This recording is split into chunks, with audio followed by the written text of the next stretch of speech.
자, 오늘이 4강이죠. 오늘 4강 좀 발음이 좀 정확하지 않나 할 수 없네요. 4강 주제는 가르침과 배움이랍니다. 그 중에 한 가지 얘기가 가르침의 배신 또는 가르침의 역설이라고 얘기할 정도로 열심히 가르칠수록 배우지 않는다. 이런 게 이제 제 경험이고, 두 번째 주제로 얘기할 만한 게 아이들은 배우려고 오지 않았다라는 거죠. 그래서 그 두 개를 전제를 한 상태로 가르쳐야 된다라는 거가 오늘 강의의 주제입니다.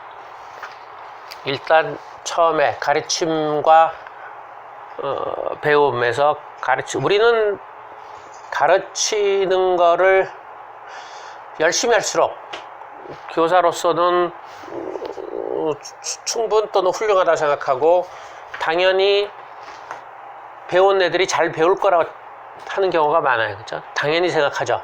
근데 심리학에서 계속 나오는 것처럼 가르침을 잘하거나 열심히 하거나 준비를 많이 하거나 거꾸로 평가를 잘 주거나 이런 경우가 오히려 애들이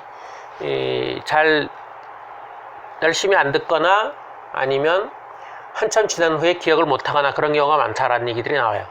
그게 참 애매한데, 최고의 교수 이런 거 나오는 것처럼 그 사람들은 준비를 잘하죠. 준비를 많이 하고 열심히 가르치는 걸 전제를 하고, 우린 너무나 당연하다고 생각하는데, 최고의 교수나 미국의 그런 데서 나오는 공부 관련된 것들의 문제는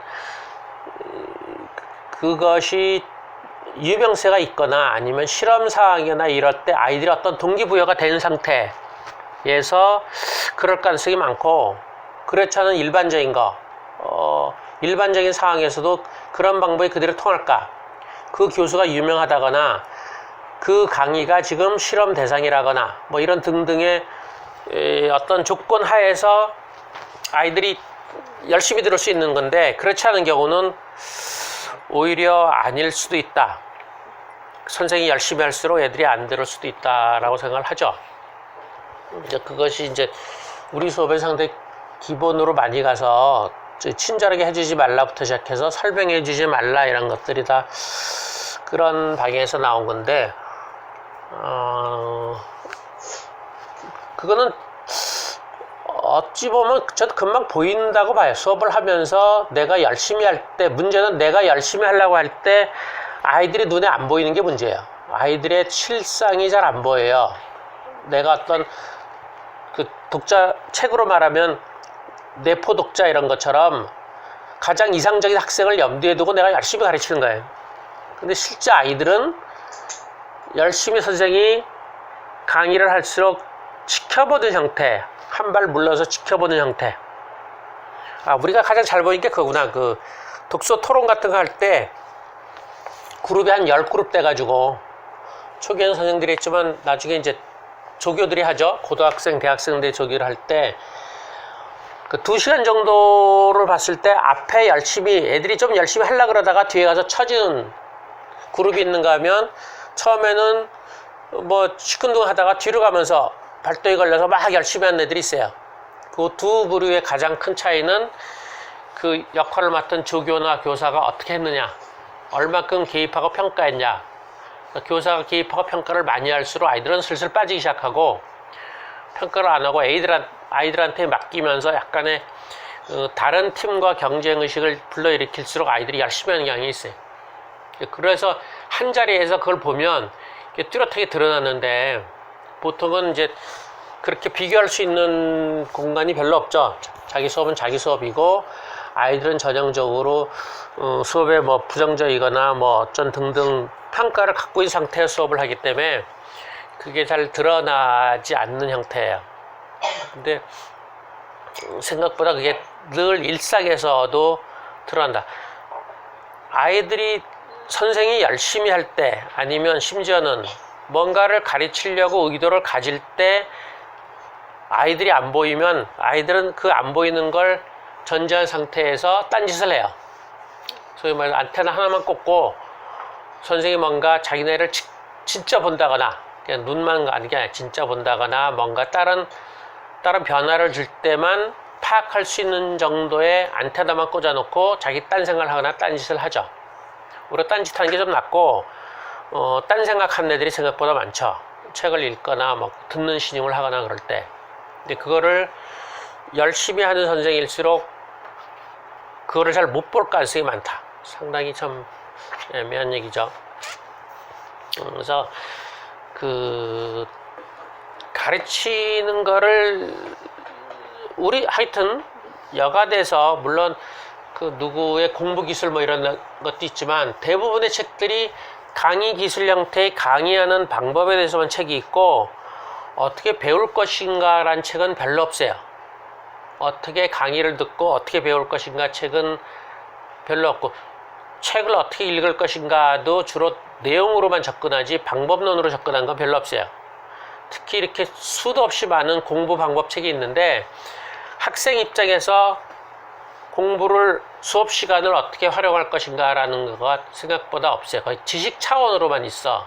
예를 들어서 A 선생 이렇게 강의만 줄줄이 하는 선생은 어떻게 할 것이고 이런 식으로가 나와야지만 자기가 적용할 것 같은데 그런 식의 자료를 아직은 본 적이 없어요. 선생의 유형에 따라서 내가 어떻게 공부하는 건 좋겠다 라는 것이 별로 없는 상태. 하여튼 뭐 그것도 없죠. 선생님이 나보다 어렵게 가르칠 때 어떻게 할 것이냐, 너무 쉽게 가르칠 때 내가 다 아는 걸 계속 나보다 낮은 애들을 겨냥해서 가르칠 때 어떻게 할 것이냐, 그런 것도 없고요. 그렇죠? 너무 말이 빠르다거나 아니면 한 얘기를 또 한다거나 끊임없이 반복하는 선생, 뭐 이런 등등의 다양한 형태를 얘기하면서 거기서 이럴 땐 어떻게 대응하고 이런 것들 책이 거의 없죠. 교사도 다 단일 집단으로 보는 거예요. 거기서 우수하고 우수하지 않을 뿐이지, 예? 다 기본적으로 가장 바람직한 교사 내지는 바람직한 선생은 있는 것이고 아이들은 그에 따라서 열심히 배워야 된다, 이런 얘기만 있어가지고 공부법 책들이 좀 재미가 없죠. 그리고 여전히 우리는 가르침과 배움을 동일시하니까 잘 가르칠수록 잘 배울 거다라고 전제를 하는 뜻. 아까 역설이나 모순 얘기하는 것처럼 잘 가르칠수록 아이들은 잘 안 배운다라는 중독 개념처럼. 중독은 그랬죠. 제가 그 매체가 끌어당긴 힘이 강할수록 중독이 된다. 왜냐하면 내가 아무런 노력을 안 하니까 그러는 거야. 그래서 독서는 중독이 아니라 몰입이다. 왜냐면 내가 애를 쓰기 때문에 그런 거예요. 잘 가르친다는 거는 잘 가르칠수록 아이들은 아무런 노력을 안 기울일 가능성이 많아요. 내가 멈추는 거예요. 그냥 쏙쏙 들어오니까, 소위 말해 쏙쏙 들어온다. 그러면 들어올 땐 편하지만 내가 생각하거나 뭔가 고민하거나 뭔가 이렇게 그거 할 게 없잖아. 그럼 쏙쏙 들어온 것만큼 그냥 쏙쏙 빠지죠. 별로 남는 게 없는 형태. 이기 때문에 아이들이 잘 이해할 수 있게끔 잘 가르친다는 거는 거의 착각이다. 거의 잘 이해할 수 있게 잘 가르치는, 아이가 별다르게 노력을 안 해도 이해할 수 있게끔 잘 가르치는 거는 아이들이 아무것도 하지 않게 시키는 거기 때문에 오히려 부정적이다, 이런 얘기예요. 뭐 얘기야 오히려 간단하죠. 그런 거 경험한 적 있어요? 제주도?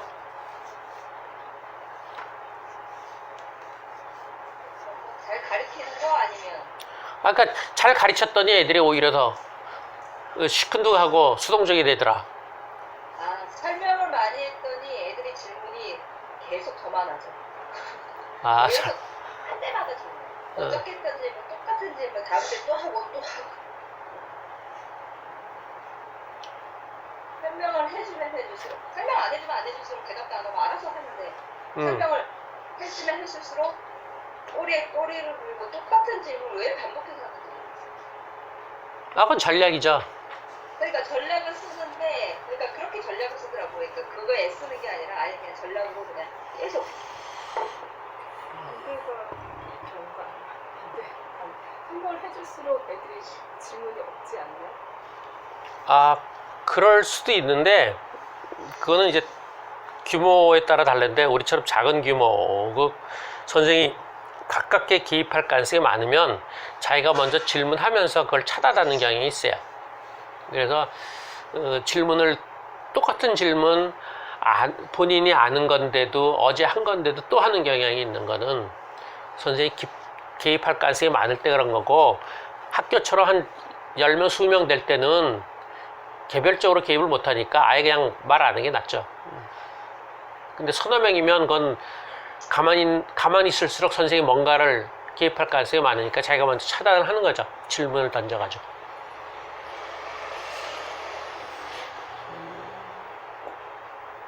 3학년 남자아이들이라서 근데 워낙 의문받기나 워낙 안 돼서 얘라고 몇 개 들어줬더니 그다음부터 거기에 맞춰서만 계속 하더라고요. 그래서 그다음부터 아예 예시가 너무 안 돼서 의문받기 자체를, 그러니까 수업한 지 얼마 안 된 아이들이 많았고 자체를 몰라서 예시를 몇 개 들어줬더니 그다음부터 이제 그 폼으로 계속 가서 예시는 남의 거 들어주는 거 아니에요. 딱 한 번만 선생이 얘기해 줄 수 있는데, 기본적으로 본인 거예요, 본인 거. 본인이 한 것 중에서 상대적으로 잘한 거. 그것만이 예시예요. 남의 거는 이상한 형태로 모방할 거 있지만, 본인 거. 왜냐면 본인은 썼더라도 그렇게 쓰기 위해선 여러 가지 복잡한 생각들을 여전히 갖고 있기 때문에 그거를 의식을 해요. 그러니까 계속 초기 단계일수록 본인이 딱지를 붙이는 거지. 이를테면 한 줄이 아니라 두 줄 썼으면 거기에 딱지 붙이는 거고, 두 줄 쓴 거에 자기 생각 들어가면 딱지 붙이는 거고, 좀 좋은 거에 딱지 붙여서 딱지를 옮겨가면서 본인 찾아보라 그러는 거지. 남의 거는 거의 도움 안 돼요. 그리고 오히려 부정적일 가능성이 사실 많아. 우리 독후감 쓸 때 많이 그러는데, 독후감을 서너 명 쓰면서 돌아가면서 읽었을 때 대체로 아이들이 모방하는 건 선생님이 안 좋아하는 것들을 대체로 모방해요. 묘하게도. 왜냐면 선생님이 좋아하는 건 되게 다 힘든 거잖아. 근데 아닌 거가 선생님이 통과시켜줬잖아. 그러면 잘한 애도 못한 애가 쓴 거를 통과시켜준 것도 여전히 통과됐으니까 자기도 그렇게 하지 뭐. 그래서 쓰는 중에 보여주는 건 대단히 안 좋아요. 다 쓴 애 보여주는 건 뭐 이미 끝났으니까. 한번 그런 적 있어. 하도 못 써가지고 의문만 100개를 가져보라 그랬어. 번호 붙여. 그러니까 아주 짤막해. 그 아빠 사자와 뭐 그거 있잖아요. 야노시 거. 그 책 갖고서 이제 왜 이름이 첫째 이름이 뭐일까, 둘째 이름이 뭐일까 이래가면서 하여튼 딱 것까지 줄줄이 썼어요. 그러고서 내 생각은 100개쯤 쓰면 그 중에 50개를 답을 써라. 그 중에 또 절반은 그 답에 질문 만들어라. 또 절반은 그거에 대해서 또 답을 써라. 이런 식으로 끌고 가려고 했는데, 걔가 이제 100개를 막 쓰면서 뿌듯해하고 신나니까 옆에 애들이 그걸 보면서 자기도 번호 붙여가지고 단순한 질문으로 갚아버렸어. 딴 애들도. 선생님이 그걸 칭찬해 주는 것 같으니까 애는 그런 거지. 더 할 수 있는데도 그쪽으로 가는 거예요. 근데 뭐 이미 그때는 진행이 됐으니까 할 수 없지 뭐. 그냥 냅뒀지 뭐. 남의 거를 예를 들는 건 별로 안 좋다. 그런 얘기고요. 제가 뭐 늘상 아이들이 전략을 많이 짠다. 왜 짜냐면 수업이란 환경 또는 배움이란 환경은 존 홀트가 얘기한 대로 두려움과 혼란과 지루함 때문에 아이들은 전략을 짤 수밖에 없다. 생각보다 아이들이 이해를 못한다라고 봐야 돼. 그걸 아이들이 수준이 낮아서가 아니라 원래 아이들이 이해를 못하는 거가 전제돼야 돼요. 근데 우리 상당히 높게 보죠. 높게 보는 게 어른 기준으로 보죠. 그러니까 우리가 독서에서 이해를 강조 안 하고 기억을 강조하는 건 그 나이 때는 기억을 잘하는 거죠. 근데 어른들이 기억을 못해서 기억을 강조를 안 해요. 기억을 강조하면 당연히 아이들이 어른보다 더 잘하니까 이게 불편한지 기억은 얘기 안 하고 이해만 얘기하죠. 그것도 주제만 얘기하는 건데, 어릴수록 기억하는 건 거의 본능적일 거예요. 기억을 그대로 하는 거. 그리고 이해는 당연히 못하지. 이해는 자신의 지식과 경험으로 이해를 하는 건데, 지식과 경험이 워낙 작은 상태에서 어떻게 다른 설명이나 다른 자료를 이해를 하겠어요. 이해를 못하고 그냥 기억하는 게 정상인데 우리는 그걸 이해하라고 계속 강조를 하면서 아이한테 설명을 하니까 원래 내용이 이해도 안 되는데 또 설명도 이해가 안 되죠. 교사가 조금 낫긴 해요. 왜냐면 늘상 그런 아이들을 봤으니까. 부모들은 더 안 되고요. 교사들은 부작용이 그거죠. 늘상 아이 수준에 맞춰서 설명을 하니까 집에 가서 애 아빠한테도 그렇게 설명을 하죠. 선생들은 그런 처음에 하나하나 차근차근 하는 버릇이 있어요. 제 둘째 형도 교수였는데 하나 물어보면 1부터 10까지를 얘기했기 때문에 지루해서 물어볼 수가 없어. 그걸 다 들으려면 원래 선생들이 그런 타입이니까.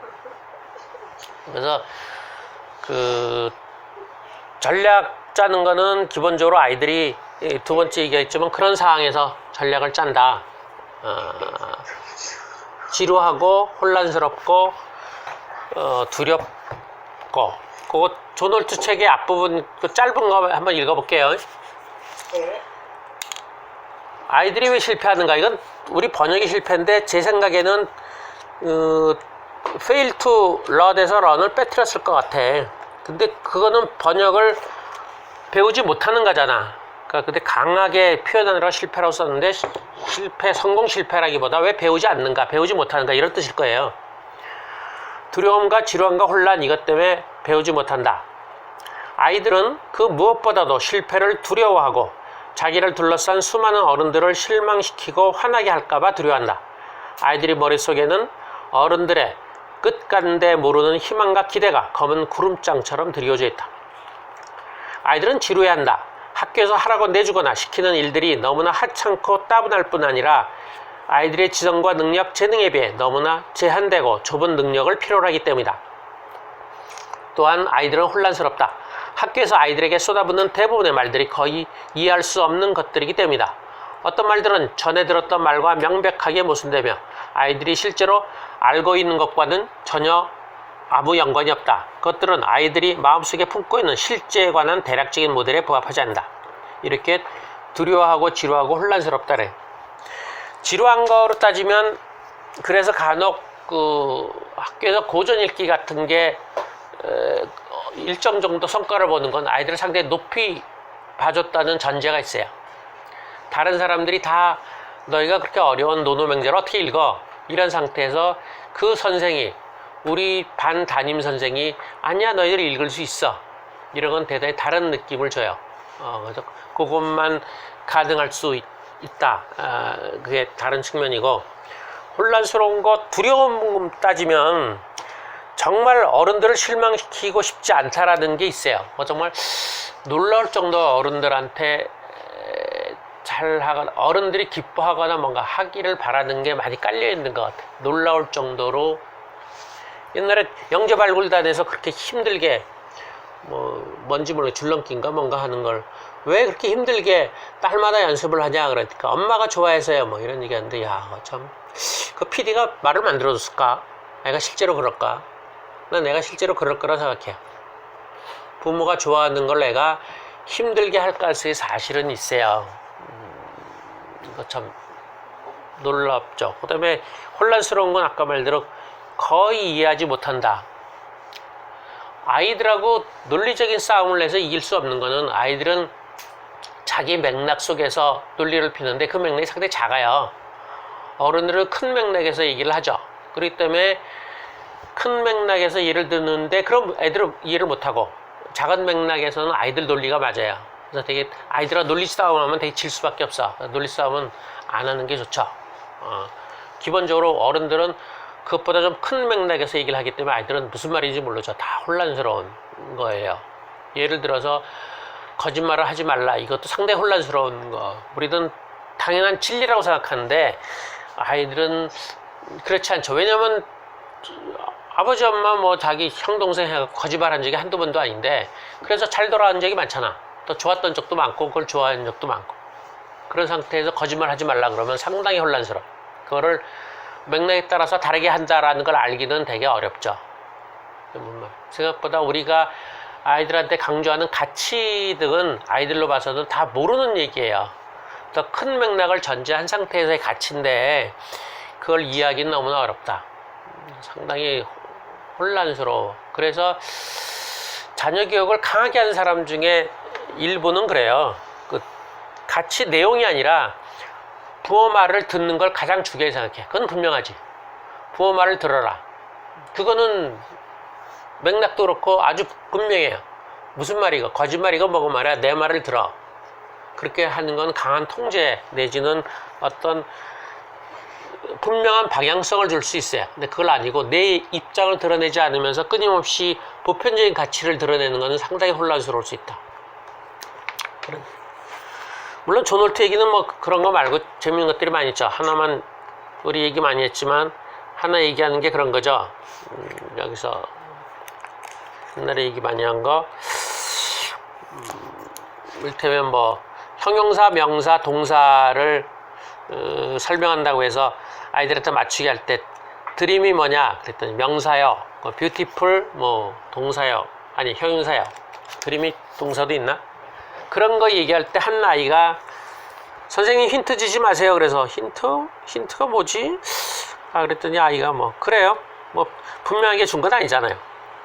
근데 그때 아이들이 선생이 드림 얘기할 때 보는 게 드림이라고 알고 있어. 선생님이 설명한 명사, 형용사, 동사의 구분하고 드림에 대한 내 의미하고 맞춰가지고 그걸 보느냐? 그게 아니라 선생님이 답을 찾기 위해서 백목이나 이거를 칠판의 그 칸, 형용사, 동사, 명사는 칸에 비치는 각도를 계산하는 거야. 각도, 저 각도는 여간에 선생이 정답 아닌 쪽에다 각도를 갈 가능성은 없어요. 자학하지 않은 이상. 거의 정답을 하기를 바래요. 그래서 그거를 추론하는 거지. 결코. 왜냐면 형용사, 명사, 동사 같은 것이 너무나 어렵죠. 그건 문법에 해당되는 거라서. 이 존 홀트 선생이 왜 그런 걸 가르쳤는지 모르겠어요. 문법은 거의 중학교, 그것도 한 3학년이기 때문에 난 영어 문법을 초등학생들 우리나라 사람 가르치는 건 정말 황당하게 생각하는데 국어 문법도 안 들어간 상태에서 영어 문법을 먼저 가르쳐. 어휴, 저럴 수가? 우리 국어 문법도 제대로 모르는데 영어 문법은 더더구나 말이 안 되지. 추상적인 사고는 상당히 힘든 거예요. 추상적인 사고 할수록 그 사고력이 떨어져요. 상당히 떨어지는데 그 옛날에 이분이 왜 아이들한테 그걸 했는지 모르겠어요.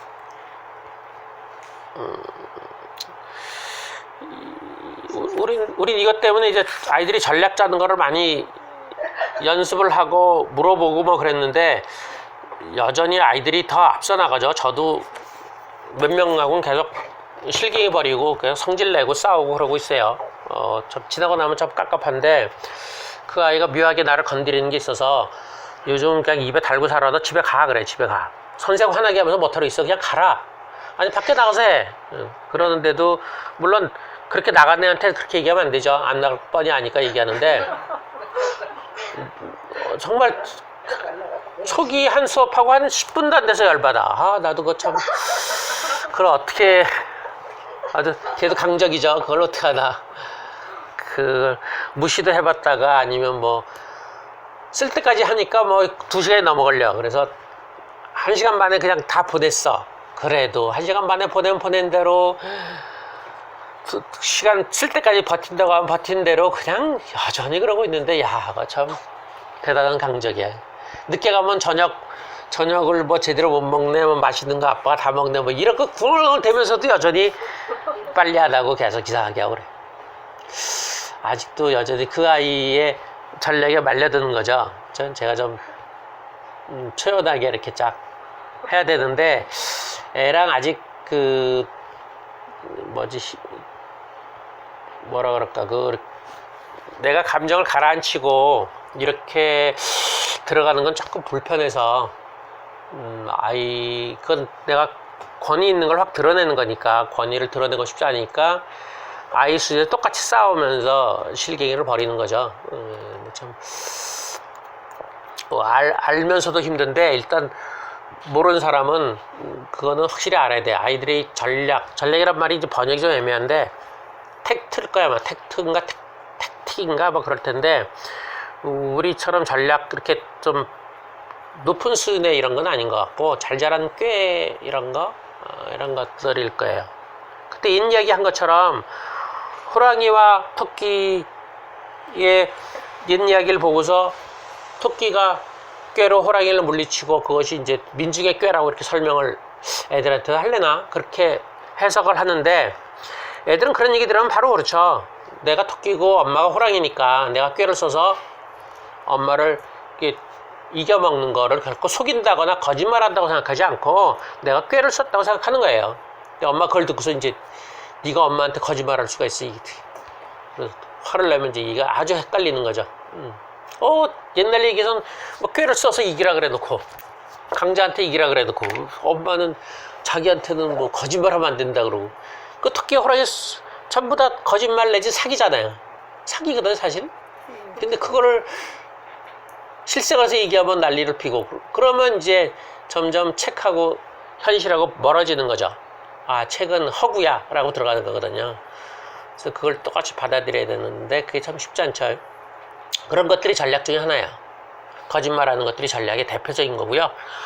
거짓말이 그 자폐증이나 이런 걸 생각하면 거짓말하고 속이고 이런 게 상당히 머리가 좋은 사람들이 하는 거예요. 머리를 쓰는 것 중에 하나예요. 왜냐면 상대를 예측해야 되잖아요. 그렇죠?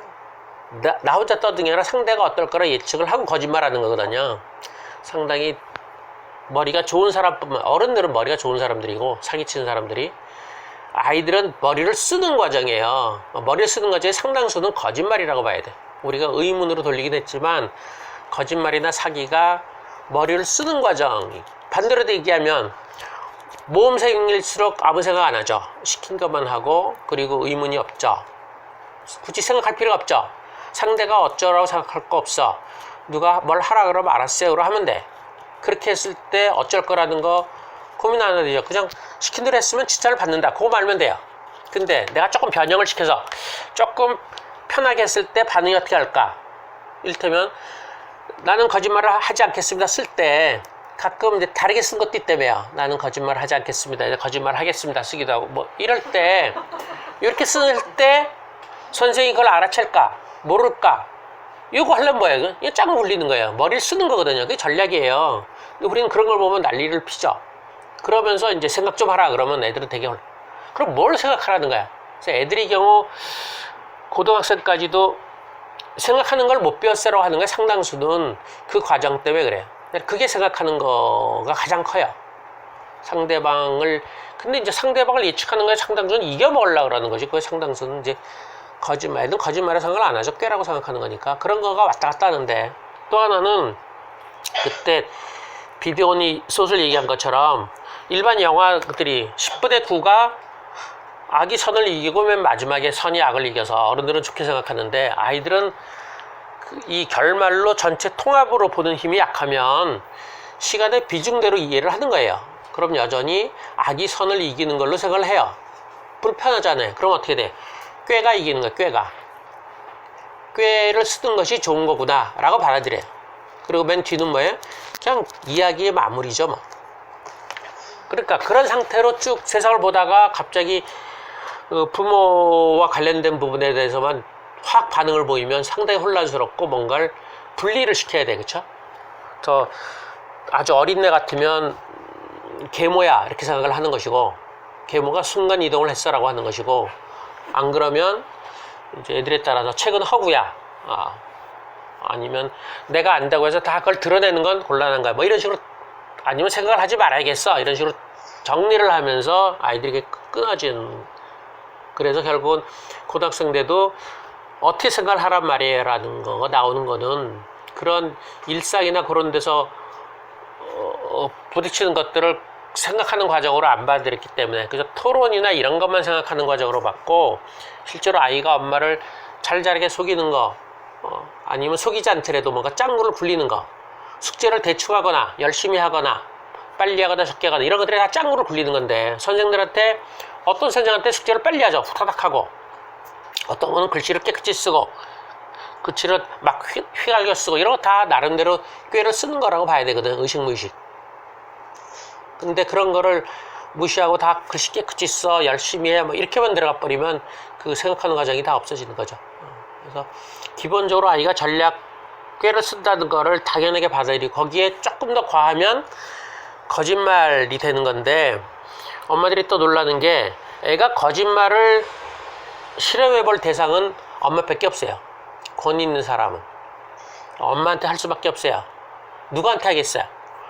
친구들끼리 살짝 할 수는 있죠. 그건 잘 자란 것이. 근데 그건 권위 있는 사람이 아니잖아. 권위 있는 사람한테 해봐서 그게 어떻게 나오는가는 내가 해봐야 되거든. 해봐야 돼. 그럼 엄마한테 거짓말 해봐야지. 그래서 이게 내 예상보다 훨씬 더 화를 내구나, 훨씬 더 나한테 압박이 들어오는구나. 그러면 이제 조금 조정할 텐데 그걸 해봐야 되거든. 몇 번은 해봐야 돼요. 그럼 조금 낮춰서 할 수도 있고 여러 가지겠죠. 아니 엄마보다 기가 더 센 애들은 더 센 걸 할지도 모르겠고.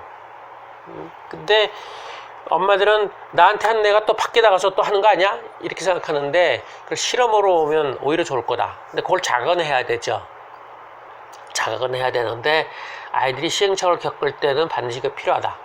그것이 그러니까 아이들 중에서 선생하고 좀 가깝다 그러면 학교에서 보여주지 않는 행동을 해요.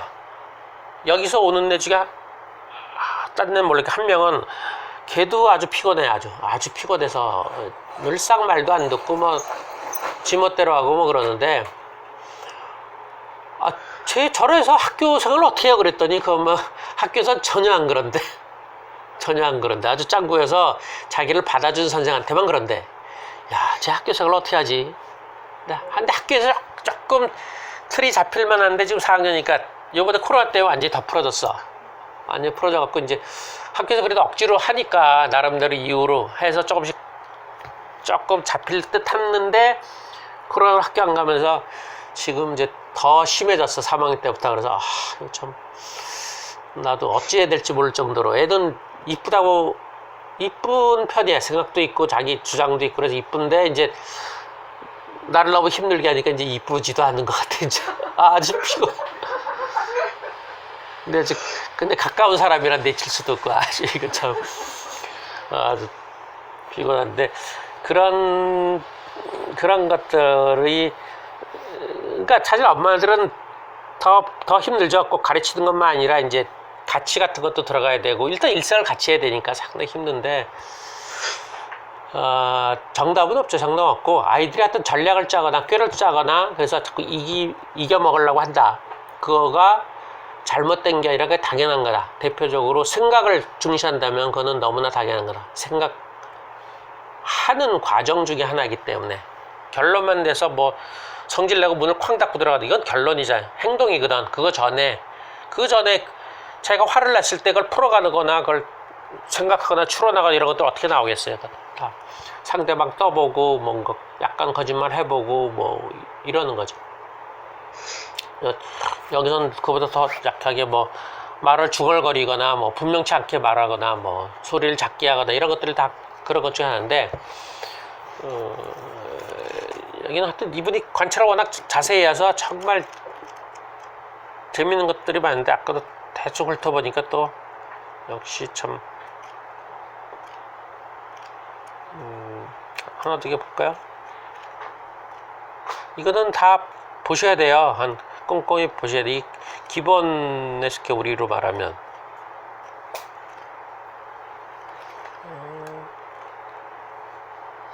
그것이 또 그러니까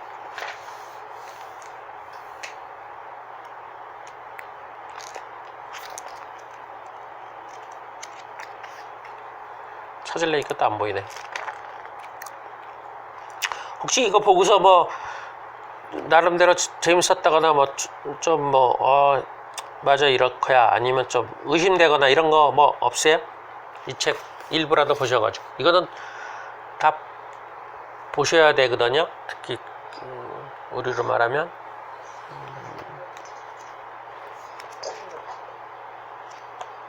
여기서 뭐 본인이 정말 중요하게 받아들인 거나 아니면 여전히 그래도 좀 의문이 있다거나 이런 거 없어요?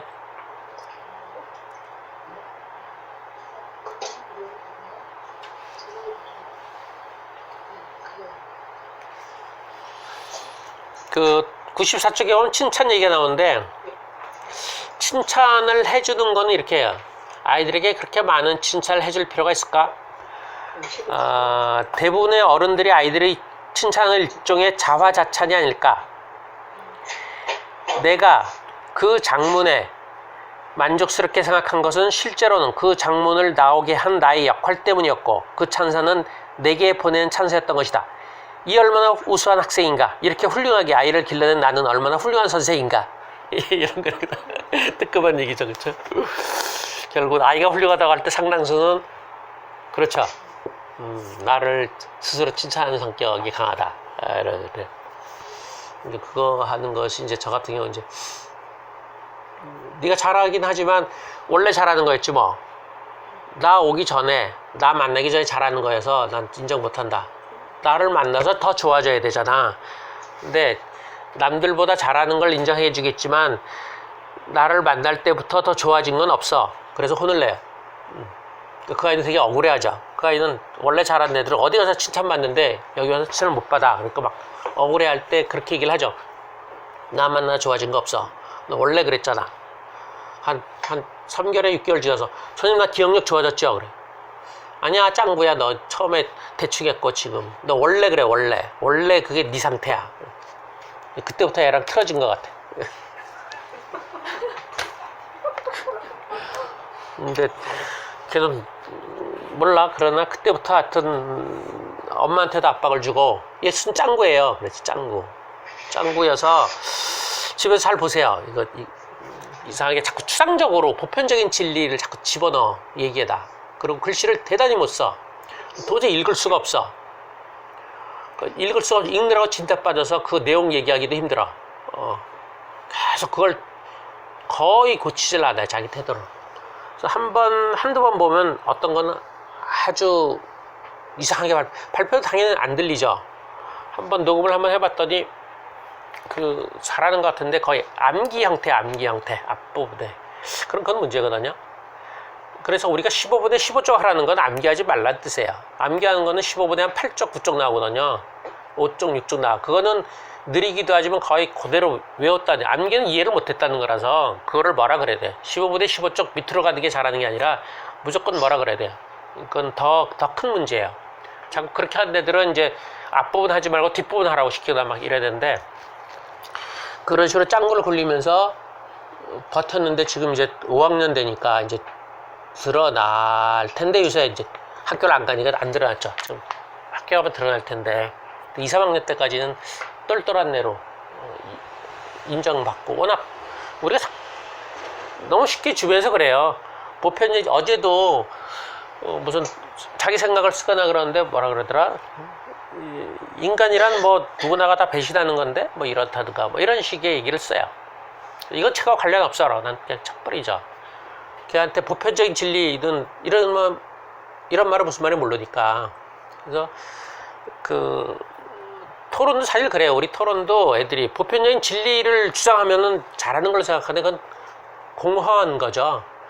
기본적으로 토론이나 쟁점은 주장도 하지만 비판도 받을 만한 것들을 갖고 논쟁을 벌이는 거죠. 누구나가 다 인정할 만한 거를 토론을 하는 건 아니거든요. 근데 자꾸 근거를 그런 걸로 들어가지고 마치 남이 반박을 못하니까 이기는 것처럼 들어가는 건데 그렇게 벌어뜨릴 때 특히 어린 애들 그 약화된 형태는 사자성어라든가 그런 고급 어휘를 쓰는 거를 똑똑하다고 보거나 그렇게 하는 애들이 거기서 그게 굳어져 가지고 잘 안 일어나요. 아주 고치기 힘들어요. 우리로 보면 낮은 단계인데 밖에는 여전히 높은 수준으로 보니까 우리한테 적응 잘 못하죠. 금방 그만두죠. 딴 데서 인정 받았으니까 계속. 예전에 4학년? 걔가 4학년인가 그랬는데 그림책도 구별 못하는 애가 있어요. 쉬운 거 어려운 걸 구별을 못해. 그냥 가져와서 읽어. 그러고 글자 많으면 발표를 못하겠다 그래. 보통 애들은 저기 가서 그림책 이렇게 글자 이렇게 보고서 이거 할 만한 이러잖아요. 아니면 처음부터 못한다고 얘기를 하다 그랬는데 걔는 일단 읽어. 제일 희한한 거는 뒤에 그 출판사 목록도 똑같은 자세를 읽어. 야 그래서 잠깐만 이제 걷자고다. 자세는 좋아. 근데 걔가 모범생이 아니라고 내가 무시한 다음부터 자세가 틀어졌어. 그 전까지 6개월 이상은 자세가 좋아. 아주 자세가 빤듯해. 그리고 모든 거에 호기심이 갖는 듯한 묘한 태도를 취해요. 다 관심 있어. 다 진짜는 관심 있는 것 같지. 내가 시키는 거 말고도 그거 참 묘하다 이거. 근데 정말 기억을 걔가 성격 쓸 때도 아주 추상적인 관념을 걔가 느끼고 싶어 갖고 쓸 때 고정관념이 심하다 이렇게 썼는데 근거를 책 앞에다 들었어. 그래서 얘는 낮은 거다. 고정관념이라는 말은 책에 안 나와요. 그렇죠? 안 나오는데 그렇게 끓여야 된다. 그런 어려운 어휘들 걔가 역사책에 대한 책을 많이 봤다 그러는데 많이 못하고 고쳐지지 못했어. 그런 식으로. 근데 그것도 나름대로 아이는 뭐라 그럴까 전략을 짜고 조금 좋게 보면 생각을 하는 건데 그게 이제 멈추거나 어떤 방향으로 그걸 봐야 되는데 대표적인 게 이제 일정한 꾸중이나 일정한 칭찬이죠. 칭찬이 일정해지거나 그러면 자기도 노력 안 해도 되니까 그런 형태의 행동만 하는 것이고 칭찬이 항상 똑같거나 아니면 꾸중하는 게 항상 똑같으면 아이는 변하지 않고 그걸 이제 그게 참 둘 관계를 바꾸기 참 어려우니까 잘 안 돼요. 질문 받고 요 1부는 끝낼게요. 질문 있으면.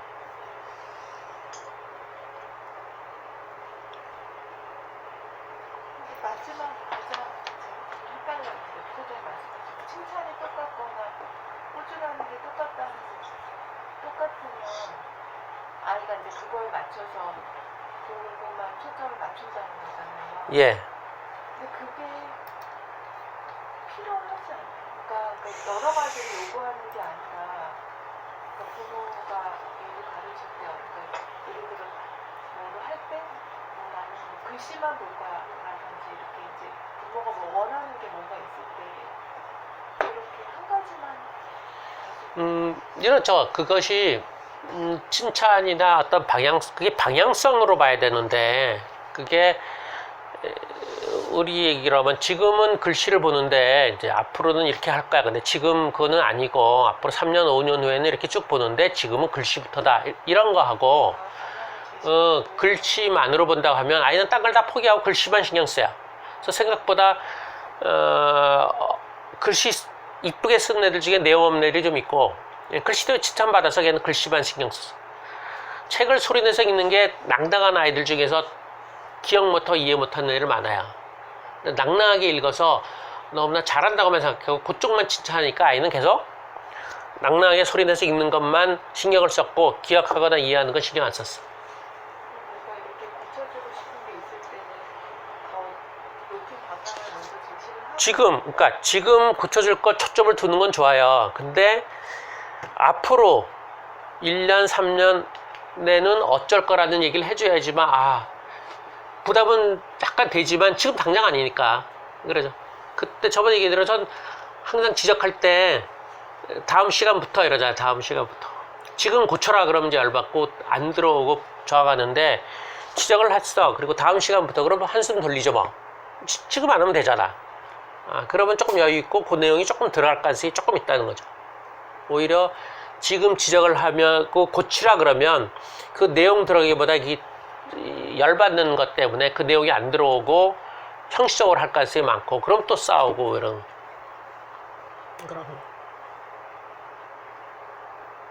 칭찬? 이 사람도 칭찬에 대해서 뭐 하던데 얘들아 칭찬 이 사람은 뭐라 그랬더라? 설명이 별로 없구나. 그럼 잠깐 쉬었다 해요? 네. 5분. 네. 정면으로